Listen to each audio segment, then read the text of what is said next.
성경 구약 성경 딸의 유산 상속권 민수기 제27장. 그때에 실로팟의 딸들이 앞으로 나왔다. 실로팟은 요셉의 아들 무산의 시족에 속한 사람으로 헤페르의 아들이고 기라스의 손자이며 마키르의 중순이고 므낫세의 현손이다. 그 딸들의 이름은 마흐아, 노아, 호글라, 밀카, 티르차이다. 그들의 만남의 천막 어기에서 모세와 엘라자르 사제와 수장들과 온 공동체 앞에 서서 말하였다. 저희 아버지는 광야에서 돌아가셨습니다. 그분은 주님을 거슬러 모여든 물이 곧 코라의 무리 속에 끼지 않으셨습니다. 다만 당신의 죄로 돌아가셨을 따름입니다. 그런데 저희 아버지에게는 아들이 없습니다. 그러나 아들이 없다고 해서 저희 아버지의 이름이 당신 씨족 가운데에서 없어져서야 어찌 되겠습니까? 저희 아버지의 형제들과 더불어 저희에게도 소유지를 주십시오. 모세가 그들의 소송권을 주님 앞으로 가져가니 주님께서 모세에게 말씀하셨다. 실로팟의 딸들이 하는 말이 옳다. 너는 그들 아버지의 형제들과 더불어 그들에게도 반드시 상속재산으로 소유지를 주어라. 그들 아버지의 상속재산이 그들에게 넘어가게 하여라.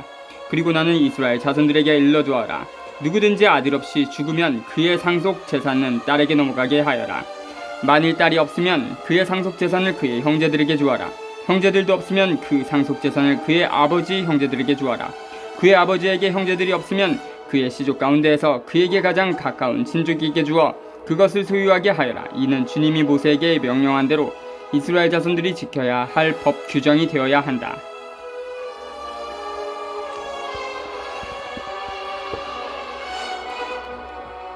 (27장 1절부터 11절) 옛 이스라엘 안에서 유산은 아버지에게서 아들로 넘어갔다. 그렇게 함으로써 땅의 소유를 통하여 백성 가운데서 가문의 이름이 없어지지 않게 하였다.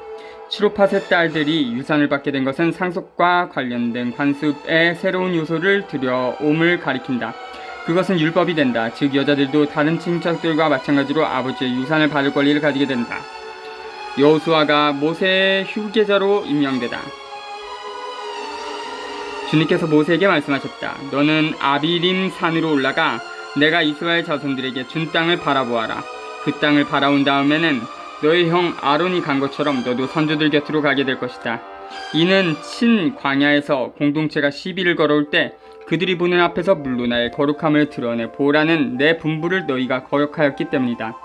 이 물은 친 광야에 있는 무리밧 카데스의 물을 가리킨다.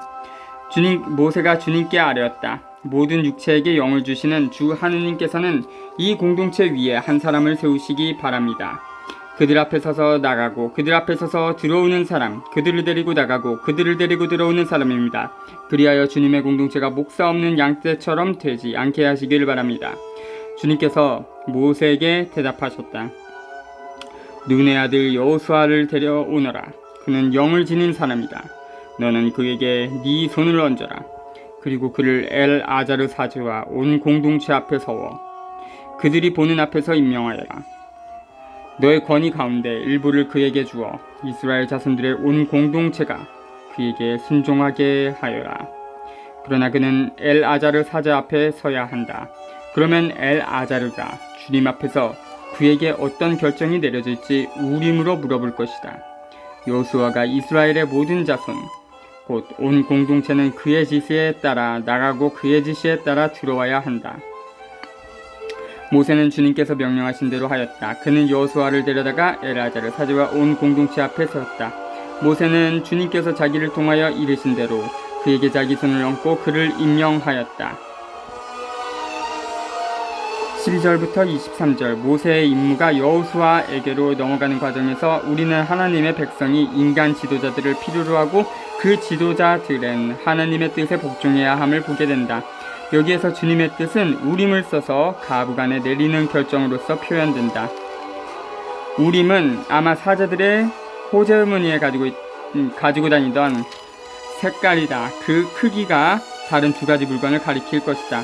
그 두 물건 가운데 어느 한 가지를 제비보스 택하여 질문에 긍정 또는 부정으로 대답할 수가 있었다. 우림 같은 밈이죠. 주님께 바치는 제물. 28. 1. 주님께서 모세에게 이르셨다. 너는 이스라엘 자손들에게 명령하여라. 그들에게 이렇게 말하여라. 너희는 내가 받을 예물 곧 향기로운 화제물로 내가 받을 양식을 정해진 때에 바치도록 명심하여라. 너는 또 그들에게 말하여라. 너희가 주님에게 바쳐야 하는 화제물은 이러하다. 1일 번제물. 날마다 1년 된 흠없는 어린 수양 2마리를 1일 번제물로 바쳐야 한다.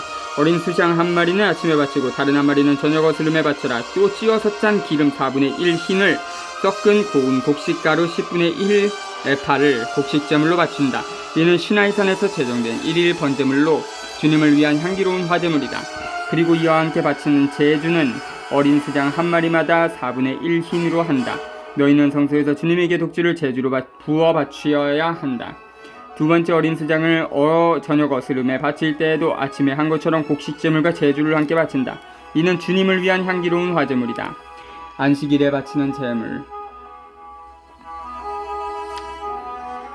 안식일에는 1년 된 흠없는 어린 수장 2마리를 기름과 섞은 고운 곡식 가루 10분의 2 에파의 곡식제물과 제주와 함께 바친다. 이는 1일 번제물과 그것에 딸린 제주 외에 안식일마다 따로 바치는 번제물이다. 매달 초하룻날에 바치는 제물.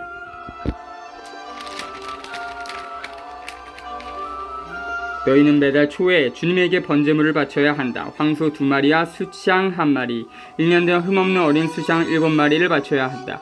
황소 1마리마다 기름을 섞은 고운 곡식가루 10분의 3 에파를 곡식제물로 곁들이고 수샹 1마리에는 기름을 섞은 고운 곡식가루 10분의 2 에파를 곡식제물로 곁들인다. 그리고 어린 수장 1마리마다 기름을 섞은 고운 곡식가루 10분의 1 에파씩 곡식제물로 곁들인다. 이는 향기로운 번제물 곧 주님을 위한 화제물이다. 이와 함께 바칠 제주는 황소 1마리의 포도주 반힛, 수장 1마리의 3분의 1 흰, 어린 수장 1마리의 4분의 1 흰이다. 이것이 1년 내내 달마다 그 달에 바치는 월 번제물이다. 또한 1일 번제물과 그것에 딸린 제주 외에 속죄 제물로 수염소 1마리를 주님에게 바쳐야 한다. 파스카 제사. 첫째 달 열 나흔 날에는 주님을 위한 파스카 축제를 열어야 한다. 그 달 15셋 날은 축제일이다. 이래 동안 누룩 없는 빵을 먹어야 한다. 첫날에 거룩한 모임을 열고 생업으로 하는 일은 아무것도 해서는 안 된다. 너희는 화제물 곧 주님을 위한 번제물을 바쳐야 한다. 황소 2마리와 수장 1마리와 1년 된 어린 수장 7마리인데 흠 없는 것이어야 한다. 이와 함께 기름을 섞은 고운 곡식가루를 곡식제물로 곁들이는데 황소 1마리에는 10분의 3에파, 수장 1마리에는 10분의 2에파를 바쳐야 한다. 어린 수장 7마리의 경우에는 어린 수장 1마리에 10분의 1에파씩 바친다.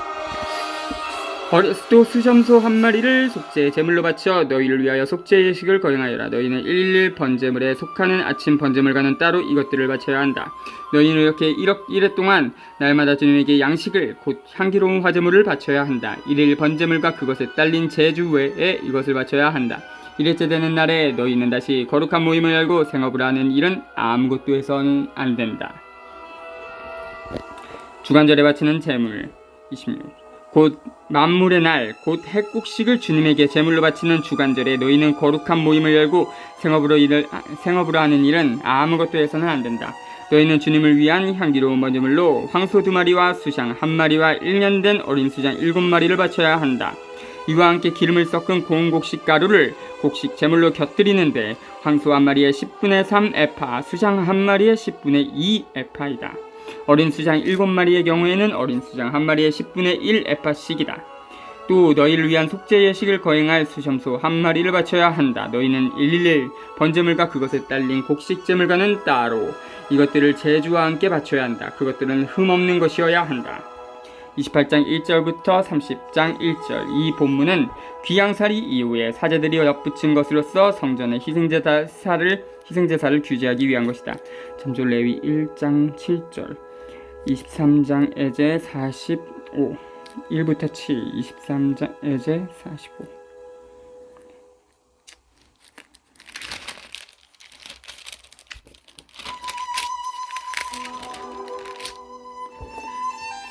신년제에 바치는 제물. 29장. 일곱째 달 초하는 날에 너희는 거룩한 모임을 열고 생업으로 하는 일을 아무것도 해서는 안 된다. 이날은 나팔을 부는 날이다. 너희는 주님을 위한 향기로운 번제물로 황소 한 마리와 수장 한 마리와 1년 된 흠없는 어린 수장 7마리를 바쳐야 한다. 이와 함께 기름을 섞은 고운 곡식 가루를 곡식 제물로 곁들이는데 황소 한 마리에 10분의 3 에파, 수장 한 마리에 10분의 2 에파이다. 어린 수장 7마리의 경우에는 어린 수장 한 마리에 10분의 1 에파이다. 또 너희를 위한 속죄 예식을 거행할 수염소 한 마리를 바쳐야 한다. 너희는 법규에 따라 월 번제물과 그것에 딸린 곡식제물, 그리고 일일 번제물과 그것에 딸린 곡식제물과 제주와는 따로 이것들을 주님을 위한 향기로운 화제물로 바쳐야 한다. 속죄일에 바치는 제물. 이 7번째 달 초열흘날에도 너희는 거룩한 모임을 열고 고행을 하며 생업으로 하는 일은 아무것도 해서는 안 된다. 너희는 주님을 위한 향기로운 번제물로 황소 한 마리와 수장 한 마리와 1년 된 어린 수장 7마리를 바쳐야 한다. 그것들은 흠없는 것이어야 한다. 이와 함께 기름을 섞은 고운 곡식 가루를 곡식 제물로 곁들이는데 황소 한 마리에 10분의 3 에파, 수장 한 마리에 10분의 2 에파이다.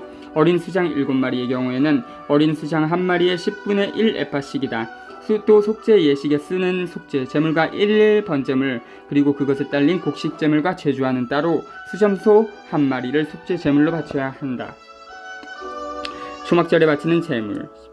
7째 달 15째 날에 너희는 거룩한 모임을 열고 생업으로 하는 일은 아무것도 해서는 안 된다. 너희는 이래 동안 주님을 위한 축제를 지내야 한다. 주님을 위한 향기로운 화제물인 번제물로 황소 13마리와 수장 2마리와 1년 된 어린 수장 14마리를 바쳐야 한다. 그것들은 흠없는 것이어야 한다. 이와 함께 기름을 섞은 고운 곡식 가루를 곡식제물로 곁들이는데 황소 13마리의 경우에는 황소 한 마리에 10분의 3 에파, 수장 2마리의 경우에는 수장 한 마리에 10분의 2 에파, 어린 수장 14마리의 경우에는 어린 수장 한 마리에 10분의 1 에파씩이다. 또 1일 번제물과 그것에 딸린 곡식제물과 제주와는 따로 수염소 한 마리를 속죄 제물로 바친다.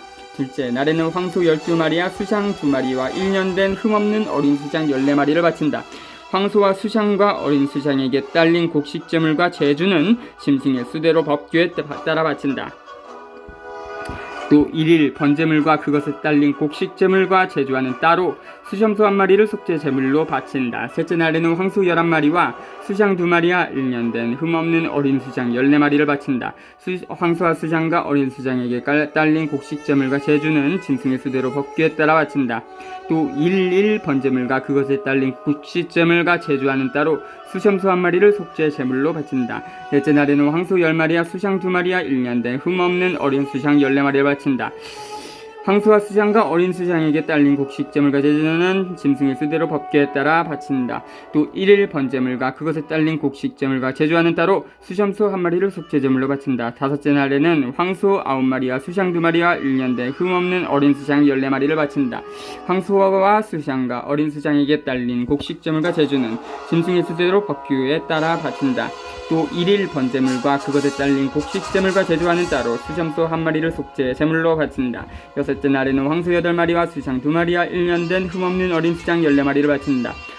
황소와 수장과 어린 수장에게 딸린 곡식제물과 제주는 짐승의 수대로 법규에 따라 바친다. 또 1일 번제물과 그것에 딸린 곡식제물과 제주와는 따로 수염소 한 마리를 속죄 제물로 바친다. 일곱째 날에는 황소 7마리와 수장 2마리와 1년 된 흠없는 어린 수장 14마리를 바친다. 황소와 수장과 어린 수장에게 딸린 곡식제물과 제주는 짐승의 수대로 법규에 따라 바친다. 또 1일 번제물과 그것에 딸린 곡식제물과 제주와는 따로 수염소 한 마리를 속죄 제물로 바친다. 여덟째 날에는 거룩한 집회를 열고 생업으로 하는 일은 아무것도 해서는 안 된다. 주님을 위한 향기로운 화제물인 번제물과 황소 한 마리와 수장 한 마리와 1년 된 흠없는 어린 수장 7마리를 바쳐야 한다. 황소와 수장과 어린 수장에게 딸린 곡식제물과 제주는 짐승의 수대로 법규에 따라 바친다. 또 1일 번제물과 그것에 딸린 곡식제물과 제주와는 따로 수염소 한 마리를 속죄제물로 바친다. 너희는 정해진 때마다 너희의 세원 제물과 자원 제물, 그리고 너희의 번제물과 곡식제물과 제주와 친교 제물과는 따로 이것들을 주님에게 바쳐야 한다. 모세는 주님께서 자기에게 명령하신 모든 것을 이스라엘 자손들에게 말하였다.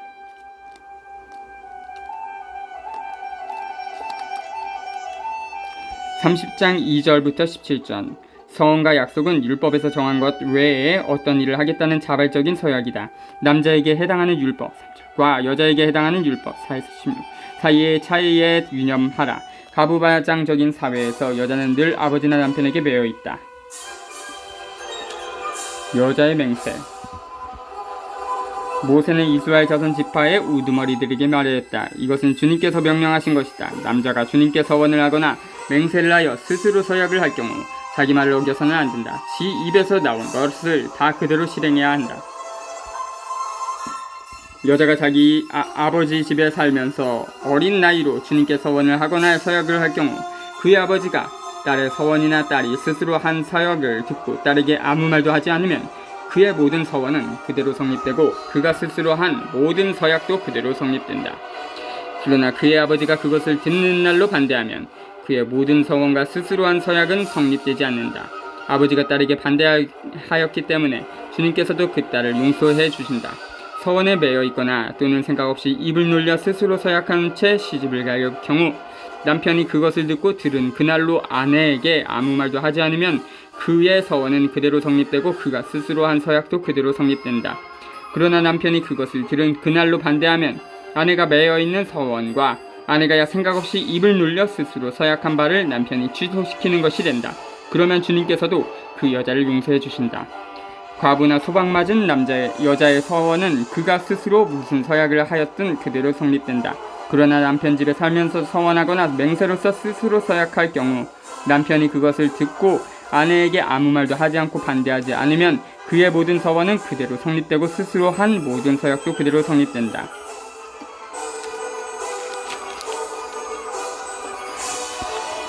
그러나 남편이 그것을 들은 날로 곧 취소시키면 그 여자가 자기 서원과 스스로 한 서약과 관련하여 지 입으로 말한 모든 것은 성립되지 않는다. 그의 남편이 그것을 취소시킨 것이고 주님께서도 그 여자를 용서해 주신다. 아내가 한 모든 서원과 고행하기로 서약한 모든 맹세는 남편이 성립시킬 수도 있고 취소시킬 수도 있다. 만일 남편이 그날부터 다음날까지 아내에게 아무 말도 하지 않으면 그는 아내의 모든 서원과 모든 서약을 성립시키는 것이 된다. 그가 그것을 들은 날을 아무 말도 하지 않았으니 곧 그것을 성립시키는 것이다. 그러나 그것을 듣고서 얼마 뒤에야 취소시키면 그는 아내의 죄를 짊어지게 된다. 이는 남편과 아내 사이, 아버지와 아직 아버지 집에 사는 어린 딸 사이에 관련하여 주님께서 모세에게 명령하신 규정이다. 31장 1절부터 24절. 전멸 또는 아나테마의 율법에 관해서는 민수 21장 1에서 3과 주를 참조하라. 푸르에서 일어난 사건과 관련해서는 민수 25장 1부터 18과 주를 참조하라. 이 본문은 기왕살이 이후에 편집된 것으로서 성전의 규범을 뒤돌아보며 이스라엘이 이방인들과 결혼하면 자기네 본 모습을 잃을 위험이 있음을 보여준다.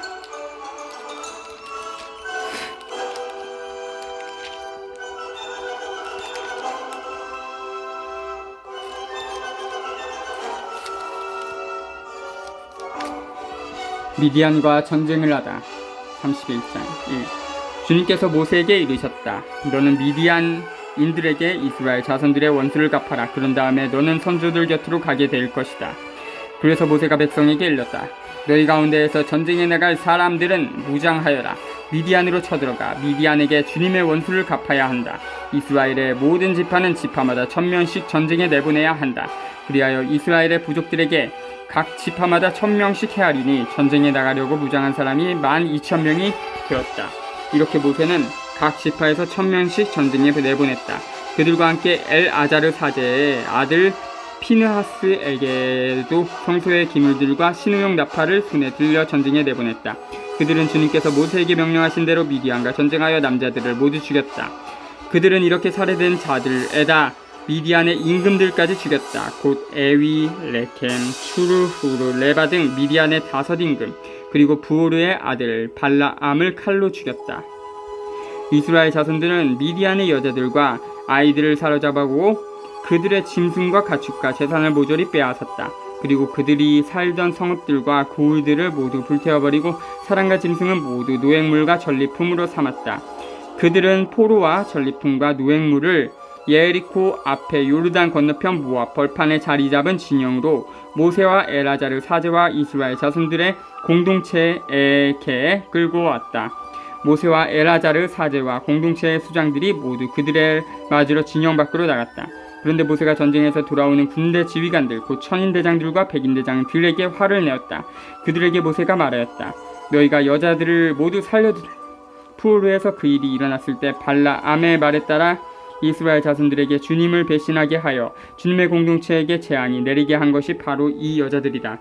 그러니 이제 아이들 가운데 남자는 다 죽여라. 남자와 잠자리 같이 하여 사내를 아는 여자도 모두 죽여라. 다만 남자와 잠자리를 같이 하지 않아 사내를 안 일이 없는 여자 아이들은 너희를 위하여 살려두어라. 그리고 너희는 이래 동안 진영 밖에 머물러야 한다. 사람을 죽였거나 살해된 자의 몸에 닿은 이는 너희만이 아니라 너희 포로들까지 사흘째 되는 날과 일흘째 되는 날에 자신을 정화해야 한다. 또 너희는 모든 옷까지 모든 가죽 제품 염소털로 짠 모든 것 나무로 만든 모든 것도 정화해야 한다. 엘아자르 사제가 전쟁에 나갔던 군인들에게 말하였다. 주님께서 모세에게 명령하신 법 규정은 이러하다. 금, 은, 구리, 철, 주석, 납 등 불에 들어갈 수 있는 것은 모두 불 속에 넣었다가 꺼내면 깨끗하게 되지만 다시 정화의 물로 정화되어야 한다. 불에 들어갈 수 없는 것은 모두 물에 담갔다가 꺼내면 된다. 너희의 옷을 일흘째 되는 날에 빨면 너희가 정결하게 된다. 그런 다음에 진영 안으로 들어올 수 있다. 포로와 전리품의 분배. 주님께서 모세에게 말씀하셨다. 너는 엘아자르 사제와 공동체의 각 가문의 우두머리들과 함께 사람이든 짐승이든 사로잡아 온 전리품의 수를 세워라. 그리고 너는 그 전리품을 나누어 받은 전쟁에 나갔던 전사들에게 반은 온 공동체에게 나누어 주어라. 그런 다음에 전쟁에 나갔던 병사들에게서 주님을 위하여 곡물을 떼어 내어라. 사람이든 소든 낙이든 양이든 그 500분의 1을 그들이 차지한 절반에서 받아 주님을 위한 예물로 엘아자르 사제에게 주어라. 이스라엘 자손들이 차지한 절반에서는 사람이든 소든 낙이든 양이든 어떤 가축이든 그 50분의 1을 받아 주님의 성소를 보살피는 레위인들에게 주어라. 모세와 엘아자르 사제는 주님께서 모세에게 명령하신 대로 하였다. 군사들이 빼앗은 것 가운데에서 남은 전리품은 양이 67만 5천 마리, 소가 7만 2천 마리, 나귀가 6만 1천 마리이고 사람은 남자와 잠자리를 같이 안아 사내를 안 일이 없는 여자가 전부 3만 2천 명이었다. 이 가운데에서 절반이 전쟁에 나갔던 이들의 몫이 되었는데 양의 수는 33만 7,500마리였고 이 양들 가운데에서 주님을 위한 곡물은 675마리였다. 소는 3만 6천 마리였는데 주님을 위한 곡물은 72마리였고 나귀는 3만 500마리였는데 주님을 위한 곡물은 61마리였다. 또 사람은 16,000명이었는데 주님을 위한 곡물은 32명이었다. 모세는 주님께서 자기에게 명령하신 대로 이 곡물 곧 주님을 위한 예물을 엘아자르 사제에게 주었다. 모세가 전쟁에 나갔던 사람들에게서 떼어 이스라엘 자손들에게 나누어준 나머지 절반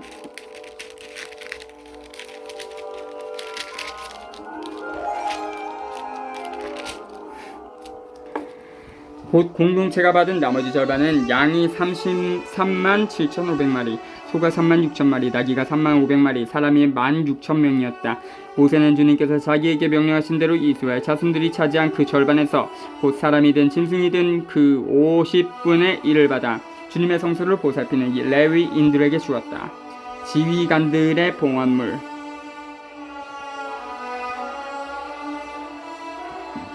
군부대의 지휘관들 곧 천인대장들과 백인대장들이 모세에게 와서 그에게 말하였다.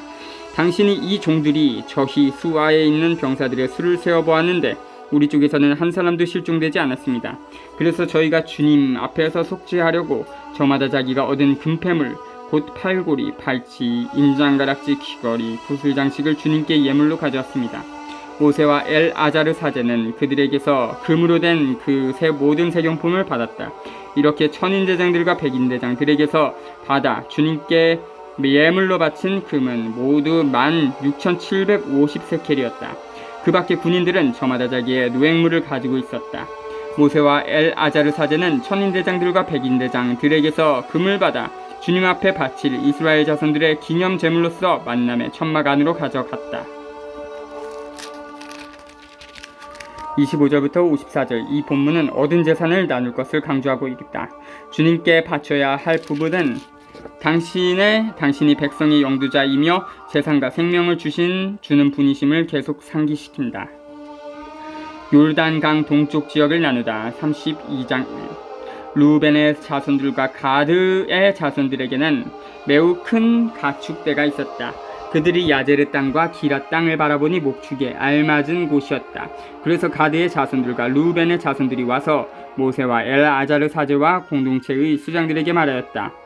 야타롯 디본, 야제르, 니므라, 헤스본, 엘알레, 스밤, 느보, 브온. 곧 주님께서 이스라엘의 공동체 앞에서 쳐 이기신 이 땅은 목축에 알맞은 땅입니다.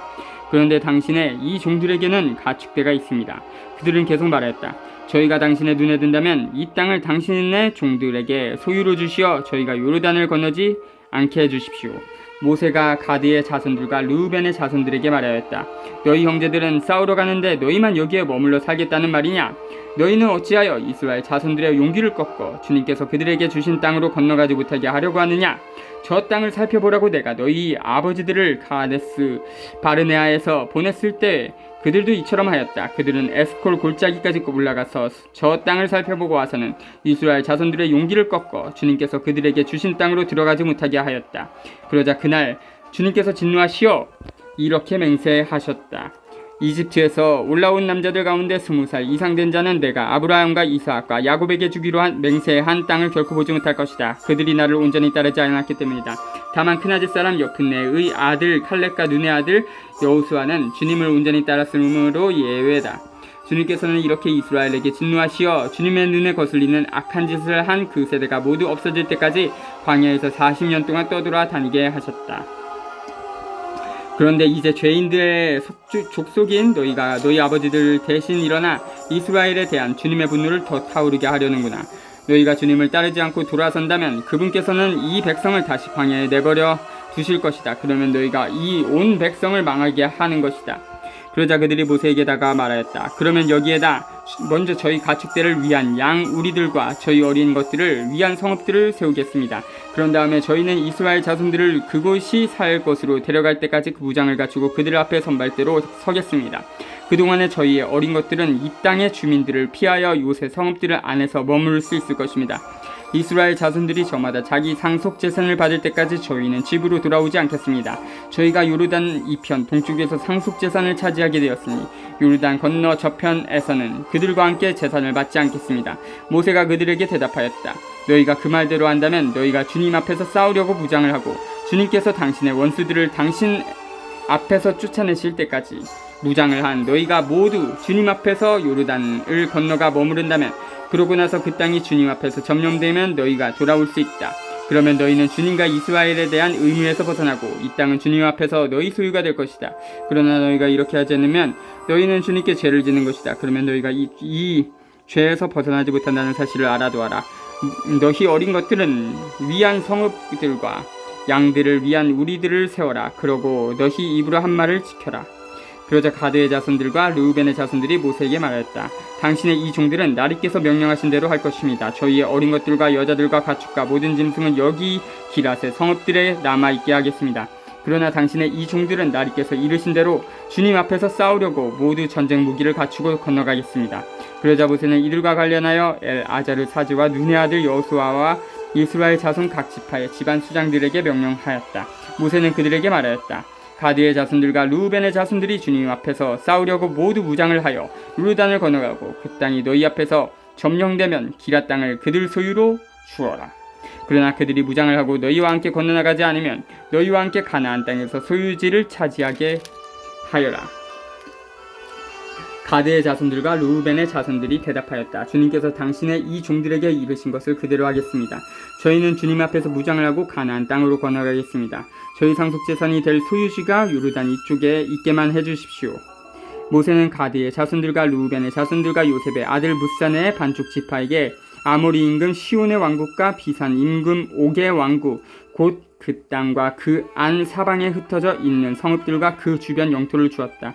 그리하여 가드의 자손들은 디본, 아타롯, 아로에르, 아트로소판, 야제르, 욕보하, 멘니므라, 벳히란 등 요새 성읍들과 양 우리들을 세웠다.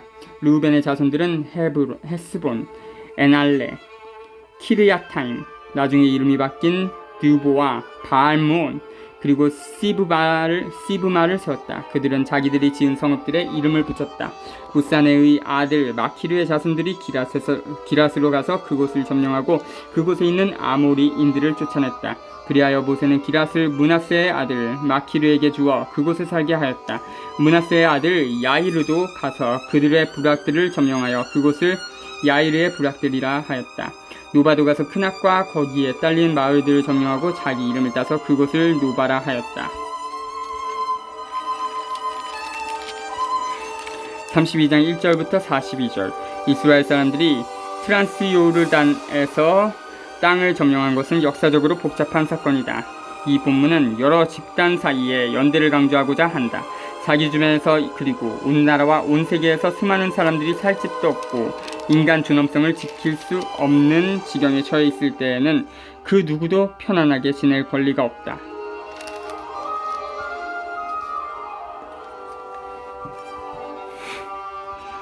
이집트에서 요르단에 이른 여정. 33장.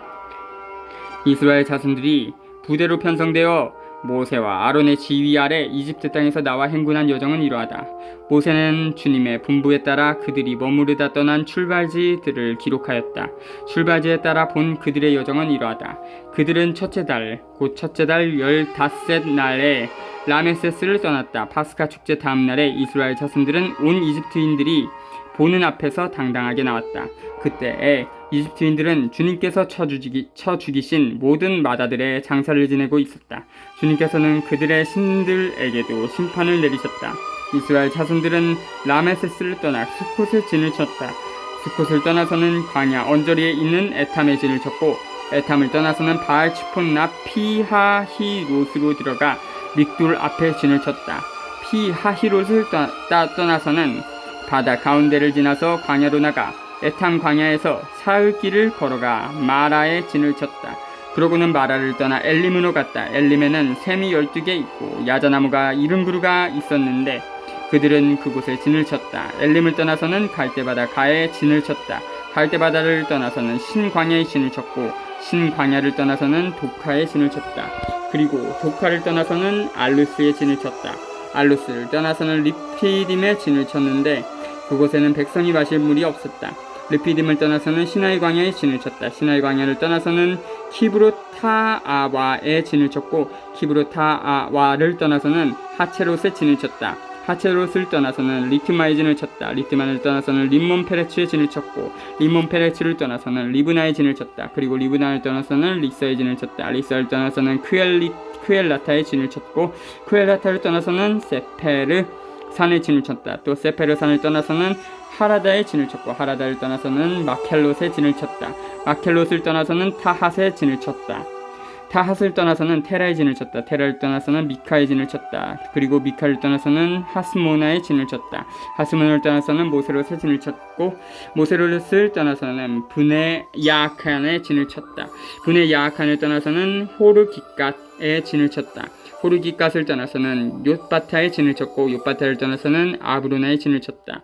아브로나를 떠나서는 예츠yon 게베르에 진을 쳤고 에츠yon 게베르를 떠나서는 친광야 곧 카데스에 진을 쳤다. 그리고 카데스를 떠나서는 에돔 땅 언저리에 있는 호르산에 진을 쳤다. 아론 사제가 주님의 분부에 따라 호르산에 올라가 그곳에서 죽었으니 그때가 이스라엘 자손들이 이집트 땅에서 나온 지 40년째 되는 해 다섯째 달 초하루 날이었다. 아론이 호르산에서 죽을 때에 나이는 123살이었다. 가나안 땅 네겝에 사는 가나안 사람 아라스 임금은 이스라엘 자손들이 온다는 소식을 들었다. 그들은 호르산을 떠나 찰모나에 진을 쳤다. 찰모나를 떠나서는 푸논에 진을 쳤다. 푸논을 떠나서는 오봇에 진을 쳤고 오봇을 떠나서는 모압 영토 안에 있는 이에 아바림에 진을 쳤다. 이임을 떠나서는 디본 가드에 진을 쳤다. 디본 가드를 떠나서는 알몬 디블라 타임에 진을 쳤고 알몬 디블라 타임에 떠나서는 느보 아바림 산에 진을 쳤다. 33장 1절부터 49절. 이 목록은 히브리인들이 약속된 땅에 다다르기 전까지 광야에서 지나온 장소들을 하나님 백성이 기억하게 하려고 애쓴다. 그 장소들을 기억한다는 것은 주님의 해방계획에 시련을 밀고 나가거나 밀려난 승리와 실패, 용기와 불충실을 되새기는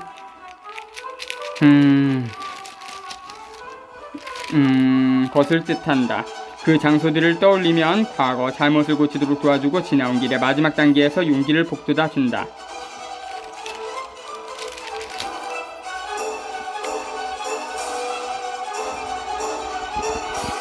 그리고 아바림 산을 떠나서는 예리코 앞 요르단강 가에 모압 벌판에 진을 쳤다. 그들은 요르단 강가를 따라 모압 벌판에 진을 쳤는데 벳 여시못에서 아벨 시팀까지 이르렀다.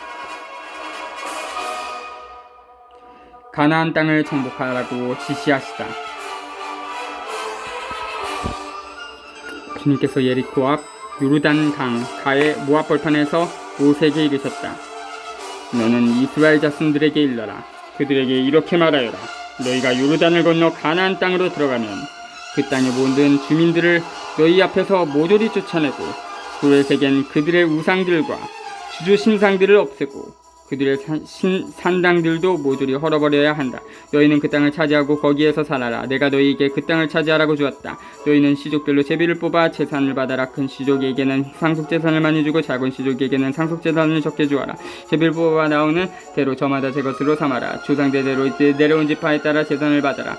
너희가 그 땅의 주민들을 너희 앞에서 쫓아내지 않으면 너희가 남겨놓은 자들이 너희 눈에 가시가 되고 너희 옆구리에 바늘이 되어 너희가 살아갈 그 땅에서 너희를 괴롭힐 것이다. 그리고 나는 그들에게 하려고 생각했던 그대로 너희에게 하겠다. 50절부터 56절. 하느님께서 주신 땅은 모든 우상숭배로부터 깨끗하게 씻어내야 한다. 우상숭배는 불의와 불평등의 바탕을 둔 사회를 부추긴다. 이 본문에서는 땅은 하느님의 선물로서 모든 사람이 골고루 나누어야 함을 강조하고 있다.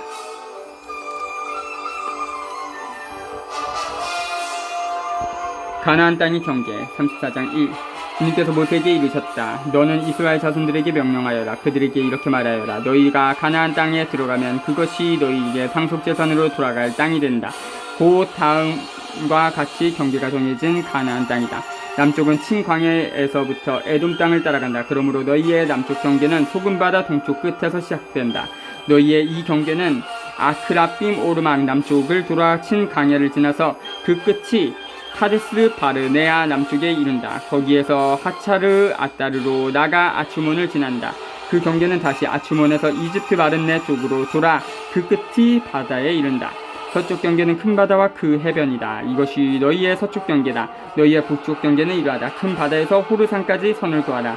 또 호르산에서 하맛 어기까지 선을 긋고 이 경계선의 끝이 츠닷에 이르게 하여라. 그런 다음 경계선은 치프론으로 나와 그 끝이 하차르 에난에 이른다. 이것이 너희의 북쪽 경계다. 동쪽 경계선은 먼저 하차르 에난에서 스판까지 그어라. 이 경계선은 아인 동쪽에 리블라까지 내려온 다음 다시 더 내려가서 킨네렛 호수 동쪽 비탈에 다다른다. 거기에서 경계선은 다시 요르단으로 내려가 그 끝이 소금바다에 이른다. 이것이 사방 경계가 정해진 너희 땅이 될 것이다. 모세가 이스라엘 자손들에게 명령하였다. 이것이 너희가 제비를 뽑아 상속제산으로 받을 땅, 곧 주님께서 9지파와 반쪽 지파에게 주라고 명령하신 땅이다. 루벤 자손 지파와 가드 자손 지파는 이미 집안별로 상속제산을 받았고 므낫세 반쪽 지파도 그것을 받았다. 이 두 지파와 반쪽 지파는 예리코 앞에 요르단 건너편 해 뜨는 동쪽에서 자기들의 상속제산을 이미 받았다. 소유지 분비 책임자들, 주님께서 모세에게 이르셨다. 너희에게 땅을 상속재산으로 나누어 줄 사람들의 이름은 엘아자르 사제와 눈의 아들 여호수아다. 너는 또 땅을 상속재산으로 나누어 주도록 지파마다 수장을 한 사람씩 뽑아라. 그 사람들의 이름은 이러하다. 유다 지파에서는 여푼네의 아들 칼렙, 시메온 자손 지파에서는 암미우스의 아들 스무엘, 베냐민 지파에서는 키슬론의 아들 엘리다, 단자손 지파에서는 요글리의 아들 부키 수장, 요셉의 자손들 가운데 므낫세 자손 지파에서는 에폿의 아들 한니엘 수장,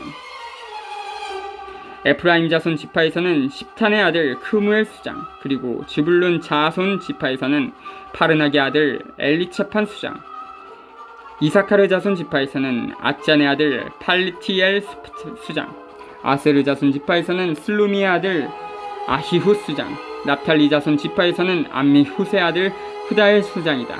이 사람들이 가나안 땅에서 이스라엘 자손들에게 상속재산을 나누어 주도록 주님께서 명령하신 이들이다.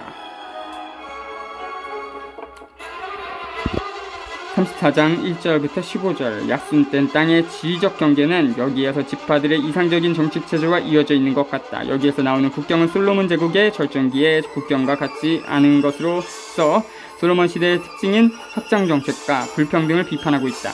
동시에 외국의 침공에 의해 이스라엘 국경이 줄어드는 것도 받아들이지 않는다. 아마 이 지리적 경계의 뒤에는 불평등하고 형제가 가득한 사회를 허물어뜨린 두 가지 요인, 즉 솔로몬의 국내 정책과 외국의 지배에 대한 비판이 들어있을 것이다.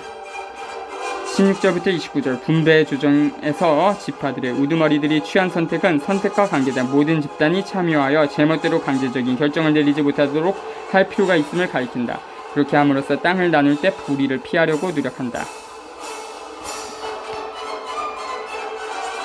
35장 1절부터 8절 모세와 아론은 레위 지파에 속한 바 레위 지파는 백성에게 땅을 주신 해방자 하느님에 관한 정통을 전달해줄 책임이 있었다. 이 지파는 장이된 땅을 받지 않았지만 다른 모든 지파 사이에 퍼져 있으면서 누룩 역할을 했다. 레위인들에게 나누어질 거주지. 주님께서 예리코 앞 요르단 강가의 모압 벌판에서 모세에게 이르셨다. 너는 이스라엘 자손들에게 명령하여 그들 소유로 받은 상속재산 가운데에서 레위인들이 살 성읍들을 내주게 하여라. 그 성읍들 주위에 있는 목초지도 내주어야 한다. 그래서 그 성읍들은 레위인들이 살 곳이 되고 그 목초지들은 레위인들의 가축과 재산과 모든 짐승을 위한 곳이 되게 하여라. 너희가 레위인들에게 내줄 성읍의 목초지는 성벽에서 밖으로 사방 천 안마의 땅이다. 성읍을 한가운데에 두고 성읍 바깥 동쪽으로 2,000안마, 남쪽으로 2,000안마, 서쪽으로 2,000안마, 북쪽으로 2,000안마씩 채워라. 이것이 그들의 성읍에 딸린 목초지다. 너희가 레위인들에게 내줄 성읍들에는 살인자가 피신할 수 있도록 너희가 정한 도피 성읍 6이 들어 있어야 한다. 이 밖에도 너희는 42성읍을 내주어야 한다. 그래서 너희가 레위인들에게 내줄 성읍은 모두 48성읍이 된다. 곧 그 성읍들과 거기에 딸린 목초지들이다. 이렇게 이스라엘 자손들의 소유 가운데에서 내주는데 큰 지파에서는 많이 떼고 작은 지파에서는 적게 떼어라. 저마다 받은 상속재산에 따라 레위인들에게 성읍들을 얼마씩 내주어라.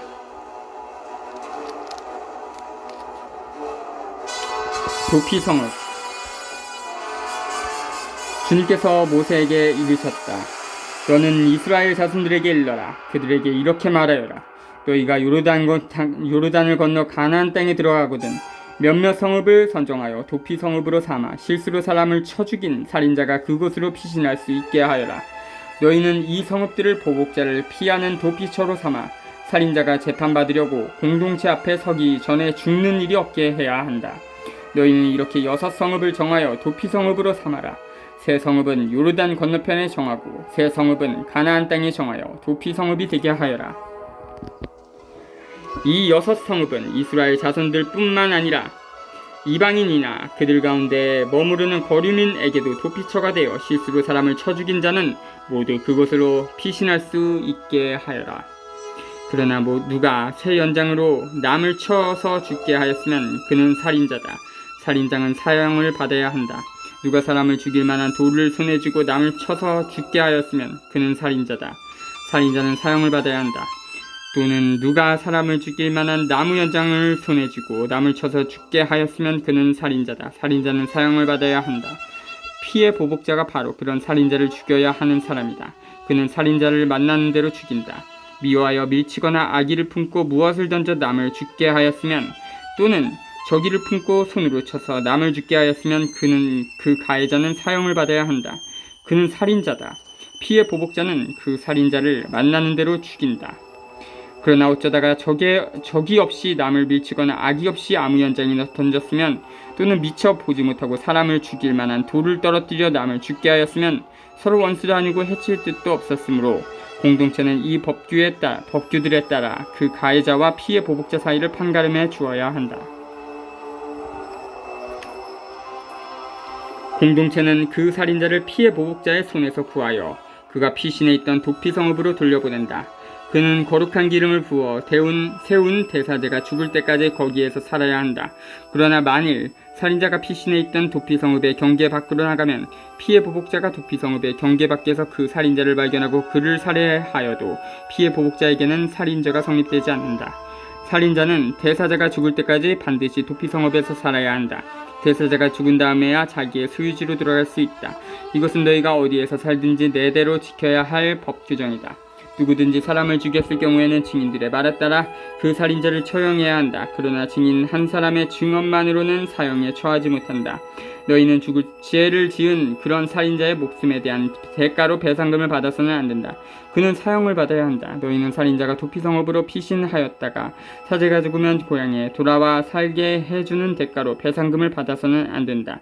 너희가 사는 땅을 더럽혀서는 안 된다. 피는 땅을 더럽힌다. 땅에 피가 흐르면 땅은 그 피를 흘리게 한 자의 피가 아니고는 속죄될 수 없다. 너희가 다 사는 땅, 곧 내가 그 안에 머무르는 땅은 너희는 더럽혀서는 안 된다. 나 주님이 이스라엘 자손들 가운데에 머무르기 때문이다. 9절부터 34절. 약속된 땅은 생명의 장소다. 즉 피를 흘리면 어김없이 그 땅을 더럽힌다. 도피성에 관한 법제는 과실치사자, 실수로 사람을 죽인 사람의 생명을 보호하려고 애쓴다. 피에 대한 복수자 또는 구속자는 살인자를 죽임으로써 희생당한 사람의 복수를 해주고 정의를 실현하는 가장 가까운 친척이다. 36장 1절부터 12절. 이 율법은 딸들의 유산을 정한 또 다른 율법을 덧붙인다. 27장 1절부터 12절의 주찬조.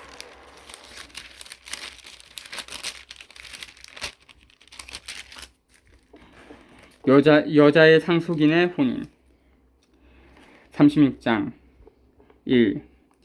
요셉 자손의 시족들 가운데 므낫세의 손자이며 마키루의 아들인 기랍 자손의 시족들에 속하는 각 가문의 우두머리들이 나서서 모세의 수장들 곧 이스라엘 자손들의 각 가문의 우두머리들 앞에서 말하였다. 그들은 이렇게 이야기하였다. 주님께서는 제비를 뽑아 이 땅을 이스라엘 자손들에게 상속재산으로 나누어 주라고 나리께 명령하셨습니다. 그리고 나리께서는 우리의 동기 추로팟의 상속재산을 그의 딸들에게 주라고 주님께 명령을 받으셨습니다.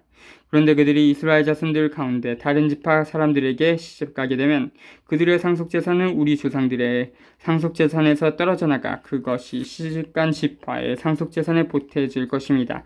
그러면 우리 상속재산의 몫이 떨어져 나가게 되는 것입니다. 이스라엘 자손들에게 희년이 돌아온다 하여도 그들의 상속재산은 그들이 시집간 지파의 상속재산에 보태져 우리 조상 대대로 내려온 지파의 상속재산에서 그들의 상속재산이 떨어져 나가게 될 것입니다. 모세가 주님의 분부에 따라 이스라엘 자손들에게 명령하였다. 요셉 자손 지파가 하는 말이 옳다. 슈로팟의 딸들과 관련하여 주님께서 명령하신 것은 이러하다. 그들은 저마다 눈에 드는 사람에게 시집갈 수 있다. 다만 자기 아버지의 지파에 속한 시족으로 시집가야 한다. 이스라엘 자손들의 상속재산은 이 지파에서 저 지파로 넘어가서는 안 된다. 이스라엘 자손들은 저마다 조상 대대로 내려온 지파의 상속재산에 붙어 살아야 한다. 이스라엘 자손들의 지파 가운데에서 상속재산을 이어받은 딸은 누구나 자기 아버지 지파의 시족에 속하는 사람에게만 시집갈 수 있다. 그리하여 이스라엘 자손들이 저마다 자기 조상들의 상속재산을 이어받게 해야 한다. 상속재산은 한 지파에서 다른 지파로 넘어가서는 안 된다. 이스라엘 자손 지파들은 저마다 자기 상속재산에 붙어 살아야 한다. 그리하여 추로팟의 딸들은 주님께서 모세에게 명령하신 대로 하였다. 추로팟의 딸들 곧 마흘라, 틸차, 호글라, 밀카, 노아는 모두 사촌 울파들에게 시집갔다. 이렇게 그들이 요셉의 아들 므낫세 자손의 시족에게 시집갔으므로 그들의 상속재산이 그들 아버지 시족의 지파에 남아있게 되었다. 맺은 말. 이는 주님께서 예리코 앞 요르단 강가의 모압 벌판에서 모세를 통하여 이스라엘 자손들에게 명령하신 계명과 법규들이다. 자주